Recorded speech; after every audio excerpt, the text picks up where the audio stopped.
আমাদের সবকিছু নিরাপত্তা নিশ্চিত করতে হবে এবং আমরা যাতে সুন্দরভাবে ডিউটি করতে পারি।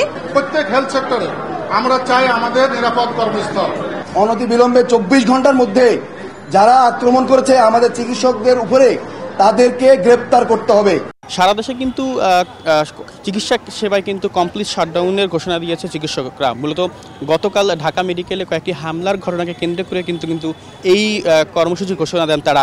গতকাল বিকেলে এক শিক্ষার্থী সড়ক দুর্ঘটনায় আহত হলে তাকে ঢাকা মেডিকেলে আনা হয় এবং সেই শিক্ষার্থীর পরিবারের পক্ষ থেকে আসলে বলা হয় যে তাকে অবহেলা চিকিৎসার কারণেই কিন্তু সেই চিকিৎসার মৃত্যু হয়েছে বলে তার পরিবার দাবি করেন এবং তাকেই কিন্তু কেন্দ্র করে তার পরিবার এবং বন্ধুবান্ধব কর্তব্যরত চিকিৎসকদের উপর গায়ে হাত তোলে এবং মারধর করেন। এক পর্যায়ে কিন্তু তাকে কলার ধরে টেনে হেঁচড়ে এই প্রশাসনিক ভবনে কিন্তু নিয়ে আসেন এবং এখানে এনেও কিন্তু তাদেরকে মারধর করেন সেই শিক্ষার্থীদের পরিবারের আত্মীয় স্বজন এবং বন্ধুবান্ধবরা। এবং গতকাল খিলগাঁয়ে কিন্তু দুই পক্ষের মধ্যে একটা সংঘর্ষ ঘটে এবং সেই সংঘর্ষে কিন্তু বেশ কয়েকজন মানুষ আহত হয় এবং সেই আহত ব্যক্তিদের কিন্তু এই হাসপাতালে চিকিৎসা দেওয়ার জন্য আনা হয় এবং অপরপক্ষ কিন্তু সেই আহত ব্যক্তিদের মৃত্যু নিশ্চিত করার জন্য হাসপাতালের নিরাপত্তা বেষ্টনী ভেঙে হাসপাতালের ভিতরে ঢুকে চাপাতি দিয়ে কুপিয়ে সেই আহত ব্যক্তিদেরকে কিন্তু হত্যা করে।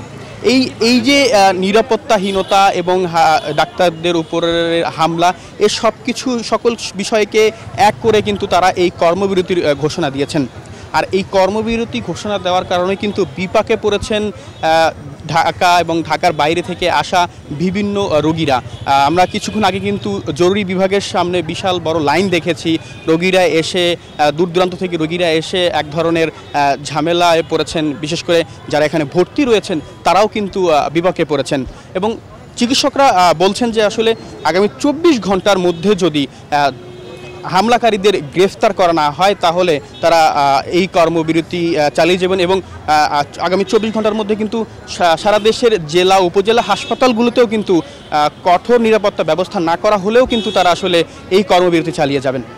এই ছিল আমার কাছে ঢাকা মেডিকেল থেকে সর্বশেষ খবর।